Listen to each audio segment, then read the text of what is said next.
kontrolnog programa.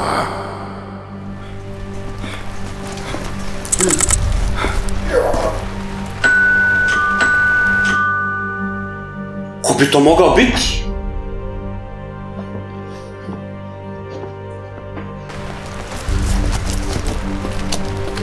Dobar dan! Dobar dan. Ili dobar večer.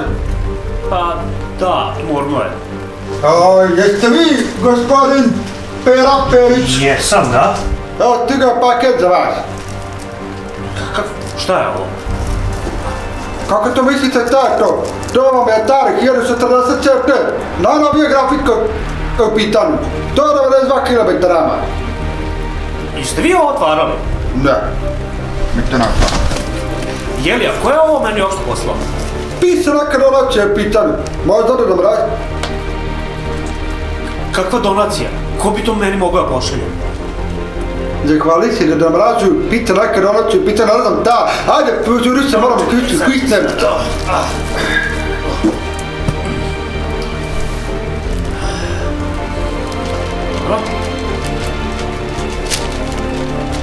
Da, to je samo inicijali u redu, ajde, doviđena. Zdravo, svako dobro. Zdravo. Mogu mi makar rakiju dati.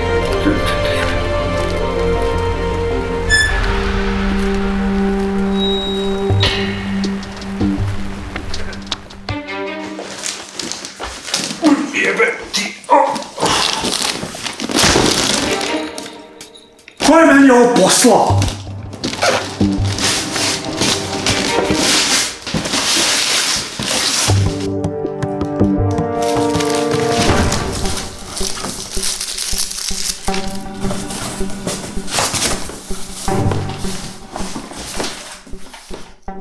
Ovo je Atari.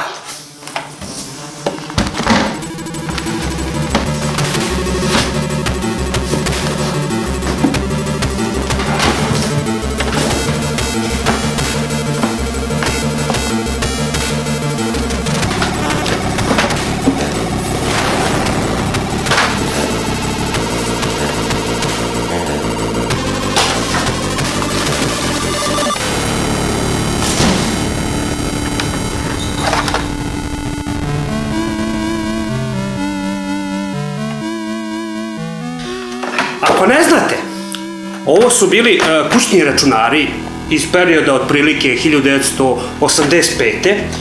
I iz nekog razloga dobio sam čak i modem koji čisto sumnjam da može se nakači na današnji internet, ali probat ćemo, što da ne. A sad, da sklopimo ovo čudo.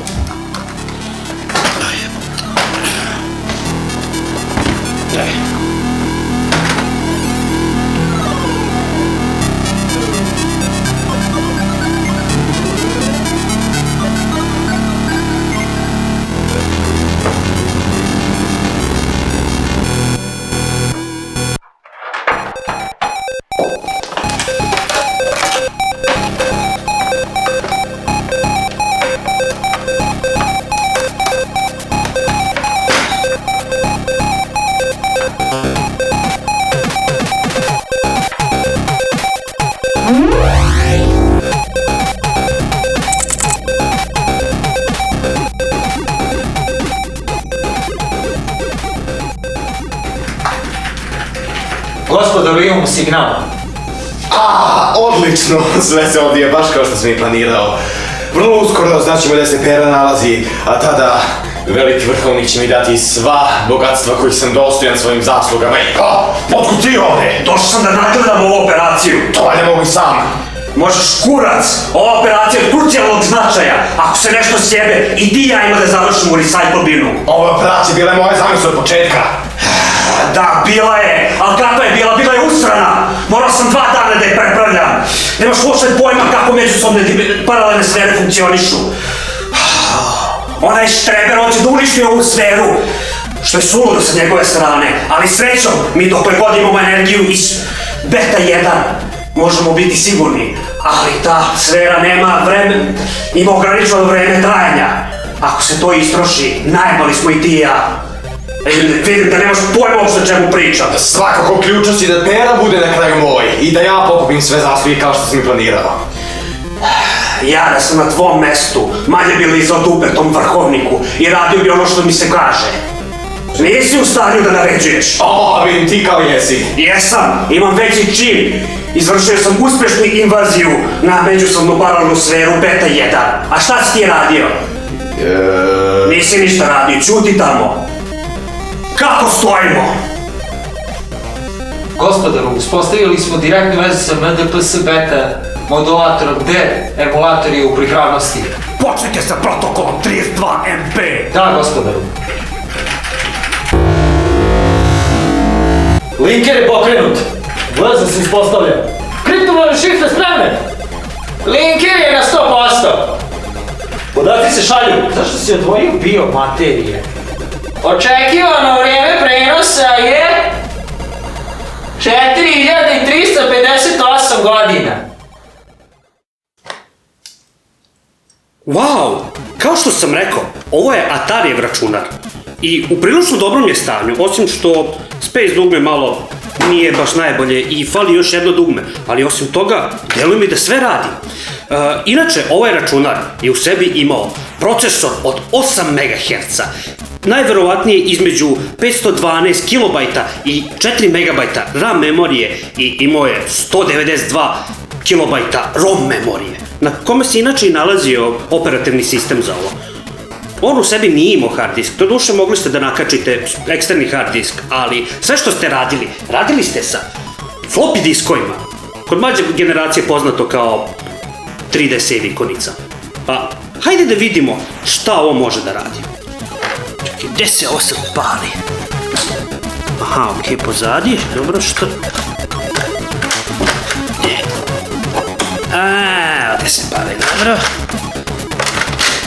Dobro, idemo i... Gde sad miša treba staviti?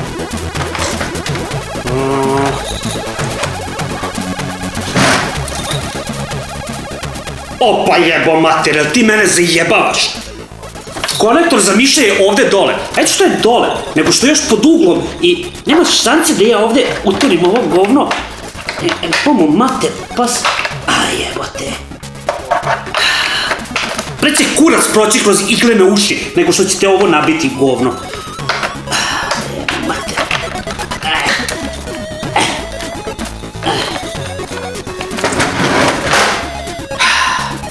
Jebo mater.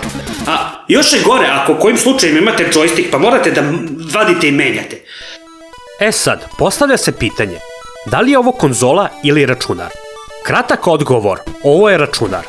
Ima sve karakteristike PC-a, monitor, miš, tastaturu, floppy disk koji je prilično čudnog oblika i gore imate ovaj ventilacioni sistem koji izgleda kao rendaljka za sir. Iza možete da priključite modem, monitor, štampač, MIDI kontroler i imate mesto za cartridge, što sam ja prvobitno mislio da je namenjeno za igre, ali se ispostavlja da je to za dodatnu memoriju. Takođe, imate čak i operativni sistem na njemu pod nazivom Graphic Environment Manager ili skraćeno GEM, koji pomalo podsjeća na Macintosh operativne sisteme. Microsoft je takođe imao pregovore sa Atarijem da se koriste Windows na tim mašinama, ali s obzirom da taj operativni sistem nije bio gotov, a Atari nije mogao da čeka, na kraju su se odlučili za GEM operativni sistem, što je svakako bilo zadivljujuće u to vreme da imate ovakav grafički interfejs odmah čim upalite računar. Što se tiče ovog računara, Atari 1040 ST je bio popularan u Evropi. Između ostalog bio je popularan i u tadašnjoj Jugoslaviji. Doduše, najviše u Hrvatskoj, gde su ga najčešće koristili novinari, zato što je bilo dosta aplikacija vezano za novinarstvo i koristili su ga čak i muzičari, zato što je imao MIDI u sebi, MIDI interfejs koji su mogli da koriste za pravljenje muzike. E sad, ako ne znate šta je MIDI, MIDI, to ti je skraćenica za Music Instrument Digital Interface. Drugim rečima, možeš da imaš notni zapis, ali u digitalnoj formi. Ako ne znaš, možeš jednu ovakvu MIDI klavijaturu da prikačiš, odsviraš pesmu i on ti sve snimi. Ne moraš da znaš ništa o muzičkoj teoriji da bi snimio pesmu na kojoj se sve ribe pale. Samo poslušaj ovu muziku. Kako grozna muzika. Ko je tebe uopšte izvao ovde? Traj se napolje. jebote, šta je s ovim ljudima? Nepozvani samo upadaju kod mene u gajbu. Šta je sad ovo? Dobro, ajde se vratimo lepo na Atari. I da se vratimo na igre. Inače, igre su dolazile u 3 rezolucije. Dolazile su u 320x200 i to sa 16 boja, u 640x200 i 4 boje i dolazili su u 640x400 sa 2 boje. Zašto je to bitno? Pa kad odete skinete neku igru, neke igre rade samo u određenim rezolucijama. I što je najveći fazon, ja sam ovde tražio kako se menjaju rezolucije. I uopšte nema nigde u operativnom sistemu da vi promenite rezoluciju. I na kraju sam našao u stvari kako se to rešava. Promenite jebeni monitor. Čija je to bila retardirana ideja? Znači hoćeš da uzmeš, da igraš neku igru, moraš da imaš 3 različita monitora zato što ne znaš na kojoj rezoluciji je tvoja igra. Dobro, ajde, nebitno. Nego, hajde da vidimo kakve su ove igre. I bez nekog posebnog reda krećemo sa prvom. Prva igra je Forfeit. Drugim rečima, Tetris. Zašto se prosto ne zove Tetris? Pojma nemam. Uglavnom, jasno vam je o čemu se tu radi. Da, i ovaj zvuk koji čujete nije zvuk iz igre, već je zvuk tastature koji se uvek i svuda čuje.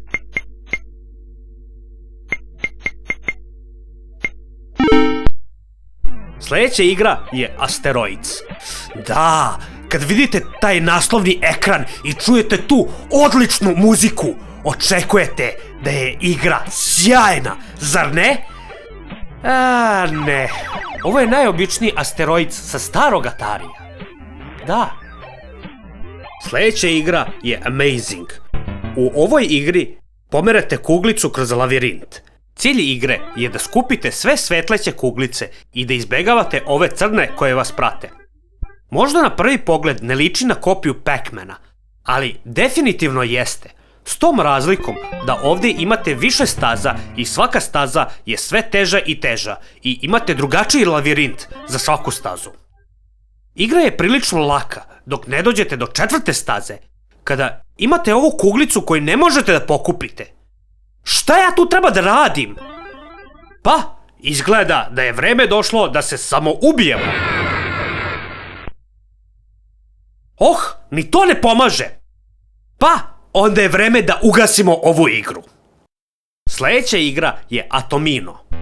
Moram da priznam, ja ovu igru uopšte ne kontam. Nisam ni siguran kako funkcioniše. Ređate atome i oni nekako nestaju i... nemam pojma kako. Mislim, šteta je što sam imao retardirane profesore iz hemije tokom celog mog školovanja koji me ni kurca nisu naučili o tome. Pa kako ja sad ovu igru da pređem? Kako da je igram? Dalje. Black Fighter je platformer koji pomalo podsjeća na Ghost and Goblins. I nije toliko loša igra. Samo je skakanje usrano. Ne možete da kontrolišete lika dok je u vazduhu. To jest, možete, ali ne smete da držite gore, jer je skok zaključan vertikalno. Ali da bi skočili morate pritisnete gore, što je jako zbunjujuće i treba se navići na to. Najgore što ja vama ne mogu to najbolje ni da dočaram sad ovde. Morali bi da sedete da igrate ovu igru. Sljedeća igra je Broadcast.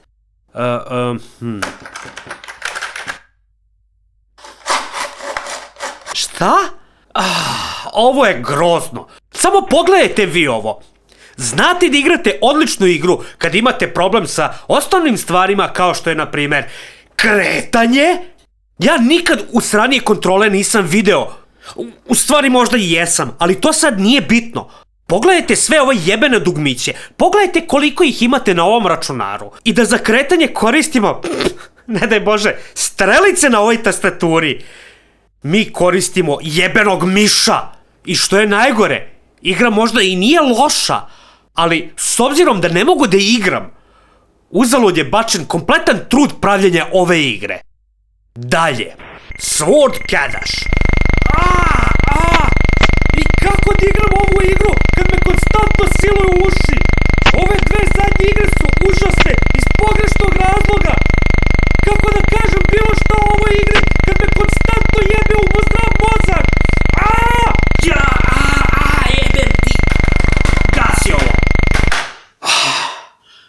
stvarno izvinjavam što ste morali ovo da slušate, ali to dobijete kad igrate ovako opustošenu kurcoli od igre. Cars.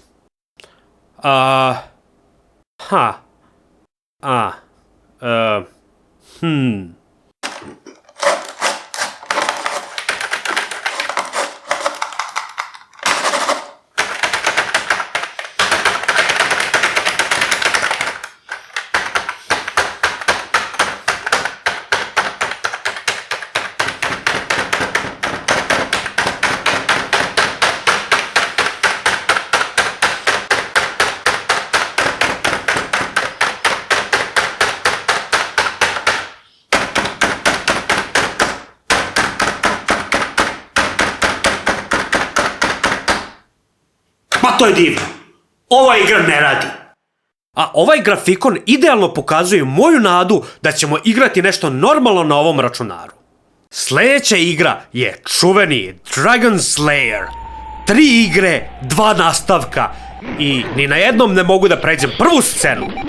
Mislim, koji kurac, ovo je toliko brutalno teško da ja nemam pojma ni šta radim, ni šta ne radim. Mislim, igra deluje impresivno za svoje vreme, ali kad ne mogu da igram, džabe sve to. Dalje. DuckTales. U osnovi vi igrate sa Baja Patkom i trebate da idete po svetu i da kradete, hoću reći, skupljate bogatstva. Imate kartu sveta i birate koju regiju hoćete da osiromašite zarad svog ličnog interesa. Ali pre nego što krenete tamo, sedate u avion i... šta je ovo? U kurac! Šta? Pa... Ovo je definitivno najgora simulacija letenja koju sam ja ikada video u životu. Nekim čudom, ne znam kako sam uspeo da zaglavim u ovoj pećini posle pada aviona, ali nema veze jer Baja vodi sa sobom svoje unuke kroz mračnu pećinu pravo u sigurnu smrt. Ovo je legenda o Fredu. Fred je pravi jebač, veliki ratnik koji je pobedio hordu zlih ljudi, ali zao čarobnjak je bacio čini na njega i sad postaje mali slabić zbog čega mu se svi smeju i ismejavaju ga. Njegova misija je da se osveti zlom čarobnjaku, ali pre toga mora da se bori protiv horde patuljaka i da nađe način da se vrati u svoj stari izgled. Znate, igra zapravo lepo izgleda i ako je tipičan platformer, treba malo vremena da skontate da imate 3 pozicije po kojima možete da se krećete, to jest da se šaltate između njih, što je malo zbunjujuće u početku dok se naviknete. Ali u svakom slučaju igra deluje veoma zanimljivo. A sada prelazimo na sportske teme. Zapravo, nema tu šta posebno reći, osim što je golf najdosadniji sport ikada. Ja zapravo nikada nisam skontao taj sport. Da li ste vi ikada gledali golf? To je kao da gledate kako se muve prcaju, u potpunosti gubljenje vremena. Sljedeća igra je International 3D tenis. Ovo je verovatno najsmešniji 3D tenis ikada. Ljudi su zapravo trouglovi i udaraju sa reketima koji su također trouglovi. Čudi me kako teren i lopta nisu trouglovi, nego su zapravo kocke. Uglavnom, ovo je običan tenis i ništa specijalno nema tu da se kaže, osim što su kontrole malo čudne, jer je teren u izometriji i treba vam malo vremena da se naviknete na celu igru. Teen Queen. Najobičniji poker, samo što igrate protiv ženske. I, to je to? I ne skida se. Bože ljudi, što ste prosti? Sljedeća igra je 3D Labyrinth. Ovo je najobičniji lavirint, samo što je u 3D prostoru. Mora da je igra bila impresivna svojevremeno, jer retko kad ste vi mogli da se krećete kroz prostorije. Zapravo, nema ništa u ovom lavirintu. Jedini cilj je da izađete napolje i to je to. A sada prelazimo na igru Loom. Ovo je tipična avantura. Istražujete okolinu, rešavate probleme i zagonetke i moram da priznam, Ovo je možda i najbolja igra koju sam igrao do sada, samo što zna da smara s ovim ogromnim dijalozima. Jedan od problema je to što imate samo jednu melodiju i nikakve zvučne efekte osim ovih magije koje dobijete i možete da ih bacate jednom kad nabavite ovaj magični štap. Generalno, sve u svemu, ovo nije loša igra. Luxor. Ovo je najiritantnija igra do sada. Zvukovi su odvratni, grafika je... a sama igra nije ni za kurac. Dalje. Plotting. Ovo je klasična puzla, zabavna mala igra. Zapravo, čak je imam i na Game Boyu. Silent Service. Ovo je verovatno najkompleksnija igra koju ni najmanje ne kontam kako se igra. Slayer. Tipična horizontalna 2D pucačina. Samo što je brutalno teška jer šta god da pipnete, umirete odmah. Slayer! Virus. Letite ovim letećim brodom i pucate u ko zna šta. Doduše, zanimljivo je vidjeti kako su nekada 3D igre izgledale. Pa ovako možemo do prekosutra. Mislim, ovo su samo neke igre koje sam ja tako nasumično izabrao. Naravno, ima i dobrih igara, ima i loših igara, kao i uvek, ali generalno, igre kao igre sad u ovom momentu nisu ni toliko bitne, jer ceo akcenat je bio na ovom računaru. I da kažem, ja sam zadivljen kako ovo funkcioniše. Nijednom nisam imao nikakav problem sa njim, ništa se nije raspadalo, nije nigde puklo, nije ništa krenulo da puši, tako da nakon svih ovih godina ovo čudo i dalje radi. Mislim da je vreme da nagradimo i ovaj Atari 1040 ST. Prva nagrada. 3 monitora za 3 rezolucije. Nek mi neko objasni kako nisu mogli da naprave jedan monitor sa 3 rezolucije, nego su morali da prave 3 monitora šta koji kurac. Druga nagrada. Najgore mesto za kontrolere. Mislim, zaista, od dole, pod uglom, koji kurac? I treća nagrada. Potcenjena mašina o kojoj niko ne priča. Dobro, verujem da postoje ljudi koji znaju za ovaj računar i koji ga i dan danas vole, ali velika većina ljudi, uključujući i mene, nikad nisu čuli da je ovaj računar ikada postojao. Pa, ako ikada budete u mogućnosti da nabavite ovakav računar, nećete se pokajati. Pa, što se toga tiče, to bi bilo to, tako da vidimo se neki drugi put.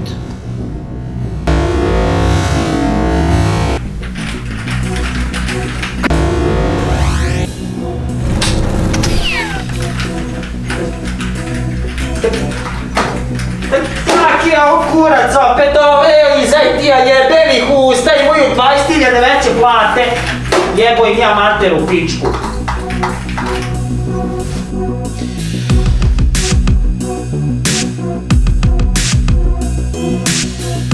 Ljudi, pa mi uopšte nismo probali da li ovo čudo može da ide na internet. Ajmo sad to na brzinu da vidimo.